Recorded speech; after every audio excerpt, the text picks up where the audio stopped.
Projekt Guru. Всем привет! С вами Zak Novak на радиостанции Novorossia Rocks. Welcome to Novorossia Rocks Radio Station. This is Zak Novak, your American in downtown Donetsk. Program is called Projekt Guru, and Guru is here with us as always. Guru, thank you so much for all the hard work that you do. Here we go. Let's go straight to the news. DPR Info Central Center. This is it, the DPR news desk. The Ukraine junta armed forces were shelling Petrovsky district on the western outskirts of Donetsk for 3 hours last night. Head of the district administration, Maxim Zhukovsky. The shelling lasted for over 3 hours. The greatest intensity was registered between 10 and 11:30. That was the most intense bombing. Judging by the sounds, the Ukrainian junta military also used both small arms and heavy machine gun fire, indiscriminately targeting civilians. One soldier, defender of the Republic, a resident of Petrovsky district, was injured. According to Zhukovsky, noted that the moment we are still gathering information on destruction and victims among the civilian population. Also, houses damaged by bombing. Nazi Ukrainian forces yesterday evening bombarded a village in the northern suburbs of Zaitsevo and Gorlovka. Last night at about 10:20, residential house in the village of Zaitsevo was hit. According to preliminary information, there were no injuries, but the house was totally destroyed, on fire, and some damage to nearby homes as well. Ukraine sabotage units. Again, I stress, everyone be on alert. Sabotage units. Nazi Ukrainian units had planted explosive devices on our territory of Zaitsevo. 2 of our citizens were badly injured with heavy multiple shrapnel wounds, according to the Deputy Commander of the Defense Ministry, DPR, Edwin Basurin. We remind everyone that the deterioration in the areas of Gorlovka and Zaitsevo began when the Nazi Ukrainian APU forces moved into the villages of the buffer zone, which is prohibited according to the ceasefire agreements. The officials of DPR has repeatedly stated that the demilitarized zone of the boundary line will be the key to normalization of the situation in the region. Major news today. Damage to the Lenin Monument in Lenin Square, Donetsk. The cause of damage to the podium of the monument of Lenin in the center of Donetsk was due to a blast. This was stated today by the head of the Voroshlevsky district, Vladislav Latintsev. At about 3:50 a.m., the area was rocked by an explosion. An explosive device was laid under our monument. You can see the damages caused by the explosion. Actually, you can see this on Novorossia today. I posted all the photos. According to Vladislav Latintsev, the explosion was carried out by a subversive group. The head of the district also reported that the explosion damaged 2 nearby buildings. Separate granite debris, monitoring stone, and grate flew for a distance of 40 meters. No injuries were reported. Also, just in the explosion on the pedestal of Lenin's monument in the center of Donetsk was carried out by a terrorist group. This was announced today by the Deputy Commander of the Defense Ministry, DPR, Edward Basurin.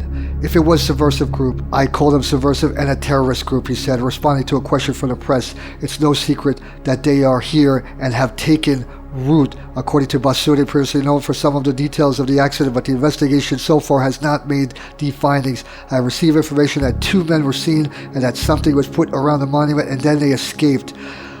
Then there was fire, smoke, and explosion occurred. Now that the investigation starts and to find out who did it, who the perpetrators are, Defense Ministry spokesman said. And now a special segment with Natasha doing a special interview with Radio America. Hello everybody, we have amazing news for Novorossia. We are still trying to break through informational blockade, and our friends, colleagues from the USA invited us to take part in their regular weekly show on Revolution Radio Show. About 1 million people listen to it each Sunday. Several people from the United States of America and Canada phoned on the air to put questions, to say words of gratitude. It was visible that they were really interested in what we talked. They tried to explain that they support us. They do not want to look how we were shelled all this time, and they tried to influence upon their authorities, but it was very difficult. And we discussed how serious information war is, that it is really difficult for them in Canada, for instance, to get a real outlook of the situation in Donbass. I have to wonder what the American trainers must be going through. It must be frustrating. So maybe they can't graduate. Yesterday, actually, I'd like to add that yesterday was one more interesting very statement by Ukrainian authorities, that after the fourth mobilization wave, about 10,000 people from Ukraine, men, especially age over 18 years, who can do nothing, they will be forced to sign the contract and they will be sent exactly to the front line in Donbass. Does it feel like that you're being forgotten? Do you think that the people in the West are forgetting your cause? It's offensive sometimes that people do not see us, but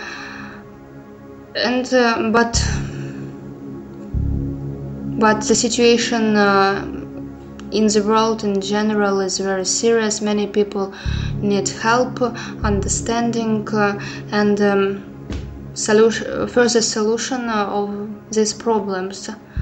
It was a very I do not know how to say, when German deputies arrived here and said that we are together, we would help in everything possible ways. We do not need war in Donbass, our friendly country. It was coming. It made us calmer and more assured in our future. Of course, it would be very good if we would hear each other. Okay, 250 just joined us. Who is this? Hi, this is Vera from British Columbia, Canada. Hi, Vera. What can we do for you tonight?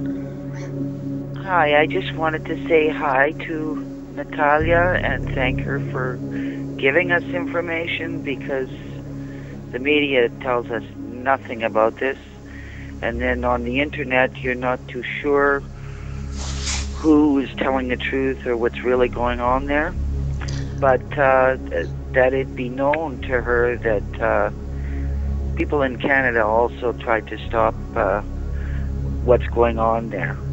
Okay, I emailed definitely government officials, and they just ignore.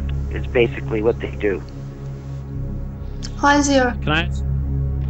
Hi. Thank you very much for your phone call. I'm very glad to hear you, that it was interesting that you are trying to understand, and you want to understand, and that you support us. Thank you very much. Well, I want you to know that I am Ukrainian. My family actually come from the Ukraine years ago, but when it was the Soviet Union. So to me, in a way, Russia, Ukraine, it's like they're attached at the hip. It's like just foolishness, you know? Absolutely agree with you.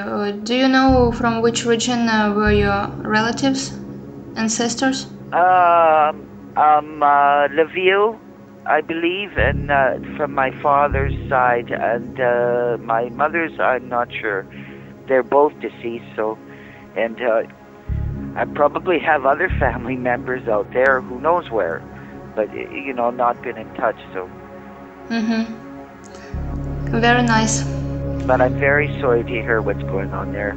But do know that many people do care about what's going on, even if they can't really do anything. They kind of pray, and like our politician now that we have as Prime Minister, these guys are just puppets for somebody else. Somebody else is giving them instructions, basically.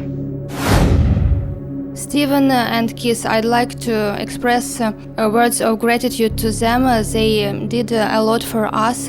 They gave us chance to be heard, to express our situation. I'd like to thank once again from me personally and from our edition and people of Donbass for this chance that Stephen D. Kelly provided to us to be heard, that so many Americans listen to us. It's their right to believe or not to us, but support of several people meant for us a lot. We felt that we are not alone, and we will try to do further everything possible to break through this information blockade and stop the war.